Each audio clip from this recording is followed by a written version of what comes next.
Bienvenue sur Radar, le podcast qui donne la parole à Gladys Toyer, la fondatrice de Nouvel Envol, une société de conseil et de conférences sur l'impact sociétal des entreprises. Régulièrement, nous prenons le temps d'analyser les nouvelles de notre monde et vous partageons les signaux positifs. Aujourd'hui, on parle d'un patron qui lègue plus de 2,5 millions d'euros de primes à ses salariés pour son départ en retraite et d'un livre de Jacques Leconte, Les entreprises humanistes à l'ego.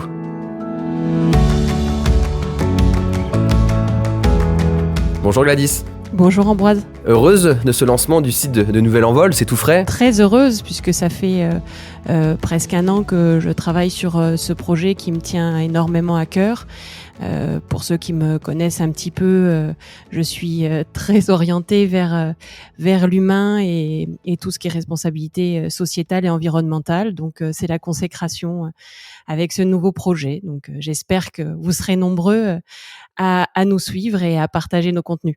Un site où on peut retrouver en effet qui est Nouvel Envol, mais pas que. C'est un site qui est vivant, sur lequel tu proposes pas mal de contenu, des interviews vidéo avec plan de vol et ce podcast Radar. Alors attaquons dans le vif du sujet, dans ce podcast. Dans ta veille du moment, tu es tombé sur une news assez rare, un patron extrêmement généreux avec ses salariés. Raconte-nous. Oui, effectivement, je suis tombée sur cet article sur la Nouvelle République qui m'a marqué et je pense que ça en a marqué plus d'un d'entre nous. Je veux parler de Jean-Yves Glumineau qui a passé donc 18 ans à la tête de sa société de vitrage et qui a revendu son entreprise. Mais au moment où il a revendu son entreprise, il a légué près de 2,7 millions d'euros à ses salariés en fonction de leur ancienneté, en fait. 10 euros par jour travaillés dans l'entreprise en dons. Il a voulu remercier en fait l'implication de ses salariés qui l'a aidé à faire croître son entreprise. Donc je trouve que c'est une très belle news et donc j'avais envie de vous la partager. Comme tu l'as dit, cette nouvelle a été extrêmement partagée. Pourquoi fait-elle autant réagir selon toi ? Alors effectivement, elle a été longuement partagée. Moi, je l'ai vue en tout cas sur un article de la Nouvelle République et je pense que les réseaux sociaux ont fait après le buzz autour.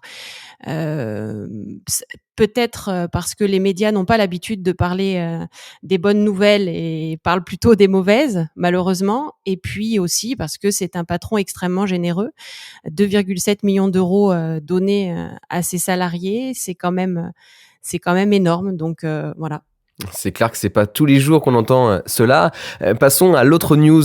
Comment as-tu découvert le livre de Jacques Leconte, Les entreprises humanistes ? Alors j'ai découvert ce livre suite à une interview que j'ai regardée de Régis Rossi, qui a donc écrit le livre Les pouvoirs de l'intelligence émotionnelle.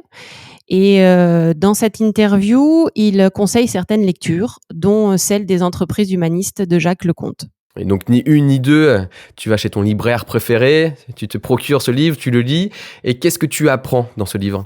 Alors, ce livre, il montre et met en lumière surtout des patrons qui ont mis en place dans leur entreprise des modes de fonctionnement bien particuliers, qui sont surtout respectueux du bien-être, de l'épanouissement de leurs salariés, qui leur font confiance et qui mettent en place des managements collaboratifs. Et en plus, ils ont tout cet aspect de responsabilité sociale et environnementale. Donc des belles valeurs, n'est-ce pas ? Ouais, carrément. Alors souvent on pense que regarder une entreprise qui prône des valeurs humanistes, où les salariés se retrouvent très heureux à l'intérieur, c'est une exception.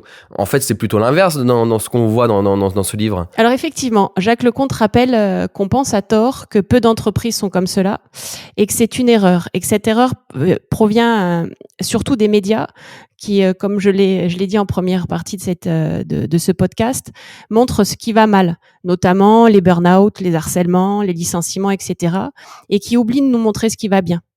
Et donc Jacques Leconte rappelle que les études et les sondages montrent quand même que 75% des Français sont heureux, voire très heureux au travail. Comment expliquer cette différence entre perception et réalité ? Alors justement, plus on nous montre ce qui va mal, plus on entretient une sorte de névrose. Et à l'inverse, plus on nous montre ce qui va bien, plus on nous donne envie de s'en inspirer.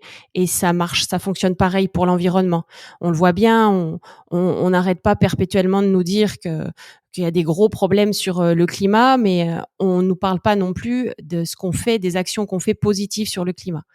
Et on va dire que on a plutôt tendance à voir malheureusement le verre à moitié vide plutôt qu'à moitié plein.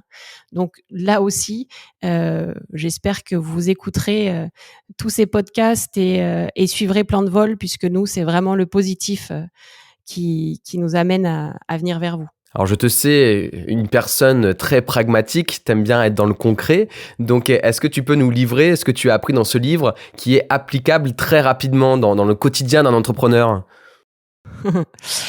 Alors, ce que j'ai appris dans ce livre, c'est que c'est vraiment possible d'avoir comme raison d'être l'action ensemble au service du bien commun et non pour finalité d'augmenter le profit au bénéfice des actionnaires. J'ai appris que c'était possible d'avoir le code génétique de toutes ces entreprises humanistes qui correspond à 3 fils entrelacés qui sont l'intérêt à l'égard du salarié, la qualité pour le client et le respect envers la planète. Il parle aussi du management participatif et de la pertinence des valeurs profondes comme la confiance réciproque, mais lucide, le pari sur la sincérité d'autrui plutôt que la suspicion et la dénonciation mutuelle. Il rappelle aussi qu'il faut saluer la politique des petits pas. Donc ces prises de conscience et ces changements de comportement modestes, mais qui nous appellent à ouvrir des portes beaucoup plus ambitieuses. Donc, je vais reprendre une citation du livre pour conclure sur cette question. La façon d'être réaliste, c'est d'être profondément idéaliste. Ouais, ça fait réfléchir. On devrait quasiment mettre une petite nappe de son ou de musique pour laisser cette phrase infuser, mais on va poursuivre, nous. Je sais aussi qu'il y a beaucoup d'entreprises qui sont citées dans ce livre. Peut-être qu'il y en a une qui t'a particulièrement marqué ? Oh, il n'y en a pas qu'une, mais celle qui me vient tout de suite à l'esprit maintenant que tu me poses la question, c'est l'entreprise Domus Matériaux. Donc c'est une entreprise de négoce de matériaux d'isolation qui met en place un management bienveillant, qui met l'accent sur l'empathie vis-à-vis du client, la distribution de produits respectueux de l'environnement. Ils recherchent toujours des produits les moins impactants et les moins gourmands en ressources, mais également les plus polyvalents et les plus recyclables. Il met vraiment en place de la bienveillance et de la confiance vis-à-vis de ses salariés et il se concentre sur le bien faire, ce qu'on doit faire. Chacun a le droit d'émettre des idées bizarres sans être jugé, ça c'est important aussi pour moi. Et le principal objectif de tous dans l'entreprise, c'est de rendre service aux clients. Et puis un dernier point qui a aussi pas mal d'importance pour moi et qui est le reflet dans cette entreprise, c'est le recrutement, qui a autant d'importance pour lui sur le savoir-être que les compétences techniques. La psychologie positive est diffusée tout au long de la lecture de ce livre.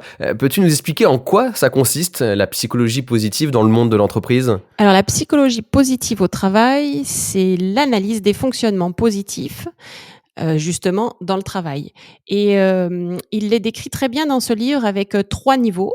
Donc le premier niveau qui est tourné vers l'individu, ses valeurs, son attitude, sa satisfaction au travail et surtout l'importance de donner du sens, de le motiver et qu'il ait le sentiment d'utilité.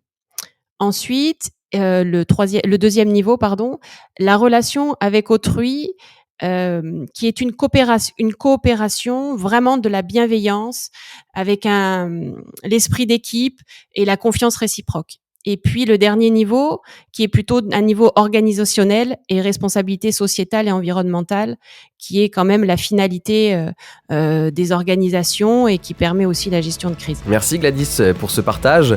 On se retrouve très bientôt pour un nouvel épisode de Radar avec une sélection de news, de livres qui sont enthousiasmants. On s'en rend compte avec ce livre dont tu viens de nous parler. Et puis on se dit du coup à très vite. À très vite. Merci Ambroise.